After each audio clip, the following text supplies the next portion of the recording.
Dawson's Rambles.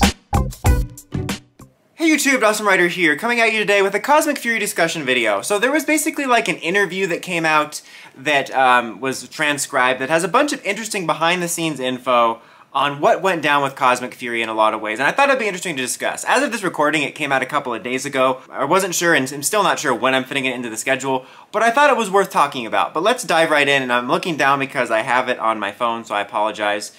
So basically, it was a Hasbro decision to make it 10 episodes, not Netflix. Netflix was willing to do 20 episodes, which is interesting. I'm gonna be honest, I never gave this a lot of thought. I guess I assumed it was a Netflix decision, but not in a negative way, because most like Netflix drops in terms of shows like this are like 10 episodes, kind of like Pokemon the series, I believe, drops 10 at a time. There's other series too that drop like roughly that number. You know, a lot of the adult shows also. So it just seemed like normal, and I kind of assumed that, you know, we basically have gotten 2 drops a year, which was like 10 episodes, or 11 episodes, whatever. And I just assumed Once and Always took up the first slot, so that's why the second slot was only 10 episodes.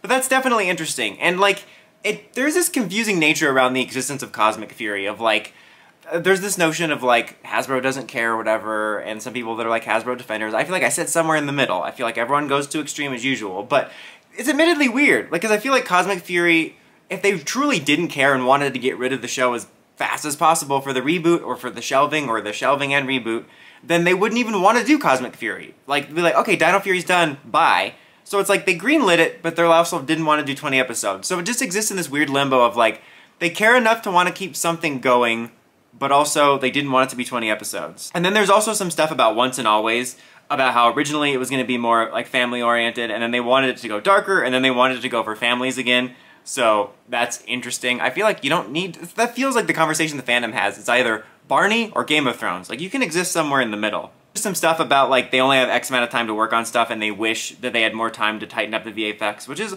understandable. Like, I think that the CGI and stuff gets a lot of heat for like Cosmic Fury and stuff. It's like, I'm never one to complain about that, to be honest, in like broader Hollywood stuff, but in this case, like, I could just tell with Cosmic Fury that they were on a bit of a time crunch, so it's like I was able to cut them a little bit of slack, I think. Okay, so the suit designs for like Evil Ollie, the Cosmic Fury suits, and the new Zeds were made in-house as a collaboration with Hasbro and Toei. The original designs had more textures to it, I guess, and Simon had never, I guess, heard of Plex, who designed suits or whatever. So there was some Toei involvement. That's just interesting, and it's interesting like that we went with all these designs that we're probably never going to get toys for, or, you know, at least not for a good long time.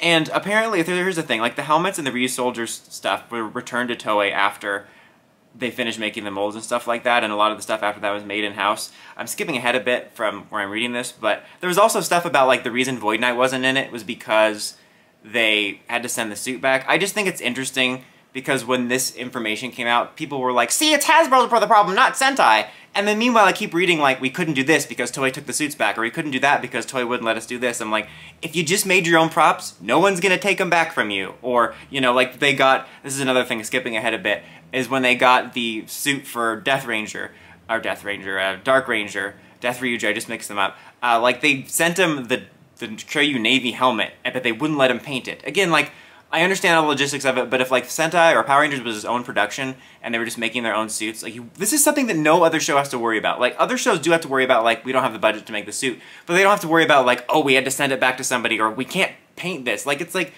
this is proving to me that to a degree, this has nothing to do with like hating on Sentai, but it's like, I feel like even if you're an advocate for Sentai adaptations, it's like you have to acknowledge it is at least somewhat restrictive, just by a fact. And anyway, apparently the Ghost Ranger helmet was remaining red for scheduling reasons, and that's why they didn't paint it all the way white. I also saw something about, like, they thought it was offensive to make him the White Ranger, which, I don't know, I just think that's a little bit too much. There's also stuff about, like, the production doesn't read any of the comics and stuff, and the only thing that they ever really drew from was, the Master, like, the Morphin Master's designs, you know, so, like, there wasn't a lot of them considering the Dark Ranger's backstory, which is why it kept vague. So it's Hasbro's decision to not make him a White Ranger because they were afraid of it being offensive.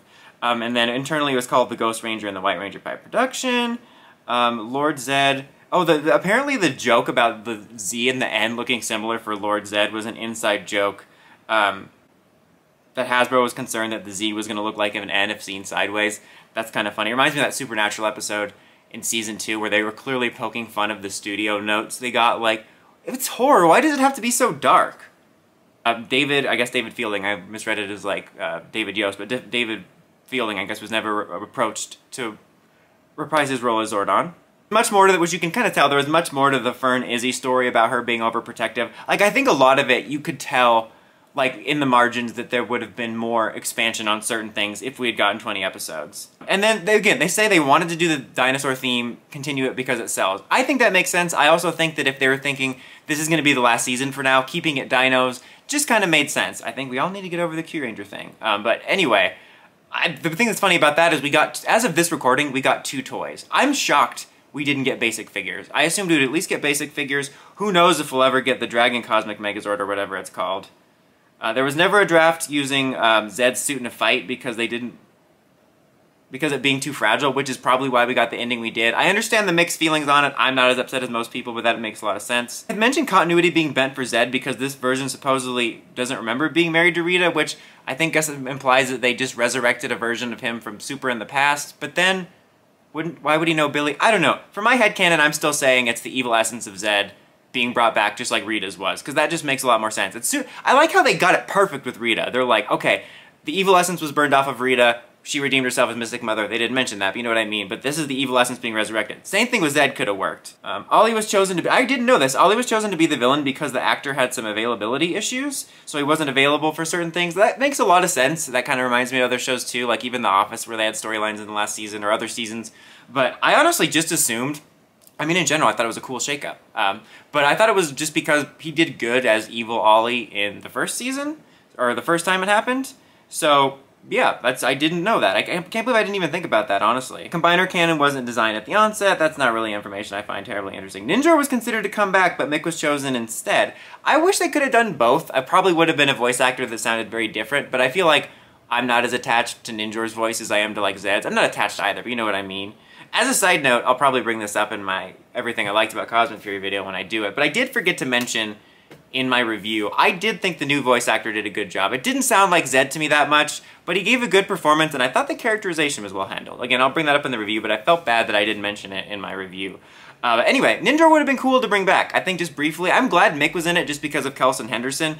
Like, it doesn't even necessarily have so much to do with Mick as just, I feel Kelson Henderson is like, not necessarily underappreciated by the community, but he's been in the franchise a lot, and for like the final season, I think it was cool to be in there.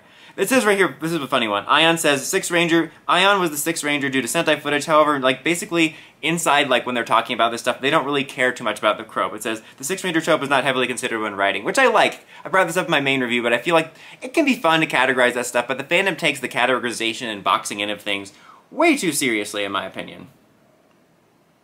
I guess the Morphin Masters was a Chip Lynn idea, which is really interesting. They did talk about like how they took them off the table because they were sort of all-powerful, and they didn't want them to be like, you know, a Deus Ex Machina for this. Apparently Becca Barnes is a huge fan of tentacles and cats, and this is why the squid-based villains were in it. I honestly thought it had just something to do with, I feel like, didn't God, all these series, Kyuranger's villains have like a squiddish design? That's what I thought. And then this last one here just says, Toei was clearing out their warehouses and sent a spreadsheet of photos of the monster suits they were throwing away, and then they took those suits. And then if anyone wants to know, I'm getting this information from Juki Collects on Twitter, who compiled a thread, so thanks to him. So I was able to read that. So there's some interesting stuff about that, you know, just some other stuff too from other places. Just you can tell that Cosmic Fury was meant to be longer. They didn't have as much time. I think it was only like 2 months of shooting or something like that. So I'm not saying like forgive everything you didn't like, but I'm saying I think they did a pretty good job where they, in a situation where they felt kind of pressed for time and resources and everything. And again, I'm not trying to start the war debate of Sentai versus PR or doing Sentai adaptations versus that, but I feel like the information about that of like, we couldn't do this and that because of the suits and like we had to send back and we couldn't paint, it's like, that's like, again, I'm not saying you can't like Sentai adaptations or want them. You know, I'm not even opposed to them. I'm just saying I wish people would acknowledge that are like on the side of for Sentai adaptations will acknowledge it is restrictive to a degree. Even if it's a small degree, there is restrictions to it. But I found that interesting. You know, I am an advocate for shorter seasons. I don't think we need like 40, 50 episodes like we think. But after watching Cosmic Fury, it would have been nice to get 20 episodes just because I could tell a lot of the time that there would have been potential for larger stuff, especially if it's kind of the final season. Like I said, my biggest question mark is just in Hasbro's approach to like everything in this regard in terms of people are like, well, they just want to get rid of it, or they don't care, they want to table it forever, or they want to table it for the reboot. But it's like, then why do Cosmic Fury at all? I guess they only wanted to do as much as possible, which is the 10 episodes, which is interesting. But anyways, guys, this is a long enough video. What are your thoughts on this information? Let me know in the comments as always. Until next time, don't forget to like, comment, subscribe, and climb the steps and ring that bell so you get notifications for my videos. Dawson Ryder, signing out.